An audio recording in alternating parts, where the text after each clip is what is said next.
বলিউড তারকা সাইফ আলী খানের উপর হামলার ঘটনায় মূল অভিযুক্ত মোহাম্মদ শরীফুল ইসলাম শেহজাদ ওরফে বিজয় দাসকে গ্রেফতার করেছে মুম্বাই থানা পুলিশ। ১৯ জানুয়ারি ভোরে তাকে অভিনেতার বাড়ির ৩৫ কিলোমিটার দূর থেকে আটক করা হয়।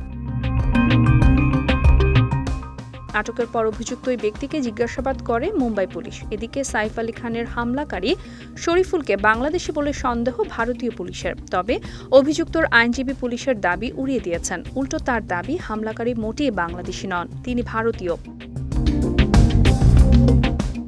তদন্তকারী পুলিশ অধিকারীর আদালতে বলেন, ছুরি দিয়ে সাইফের উপর নৃশংস হামলা চালিয়েছে দুষ্কৃতকারীরা। কিভাবে সে অভিনেতার বাড়িতে ঢুকলো, হামলার কারণই বা কি, তা খতিয়ে দেখা দরকার। যেহেতু সে বাংলাদেশের নাগরিক, তাই হামলার নেপথ্যে অন্য কোনো গুরুতর কারণও থাকতে পারে। এরপরই শরীফুলের আইনজীবী আদালতে বলেন, ধৃত মোটেও বাংলাদেশের নাগরিক নয়, সে ভারতীয়, বর্তমানে মুম্বাইয়ের বাসিন্দা। তার অতীতে কোনো অপরাধের সঙ্গে জড়িত থাকার রেকর্ডও নেই। সাইফের উপর হামলার ঘটনা নিয়ে অযথা উত্তেজনা হচ্ছে।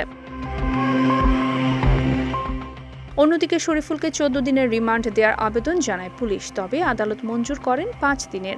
এই সময় অভিযুক্তকে ৫ দিনের রিমান্ড দেওয়ার পর আদালত বলেন, আপাতত তদন্ত প্রাথমিক পর্যায়ে, এখনো পর্যন্ত মাত্র একজনকে গ্রেফতার করা হয়েছে।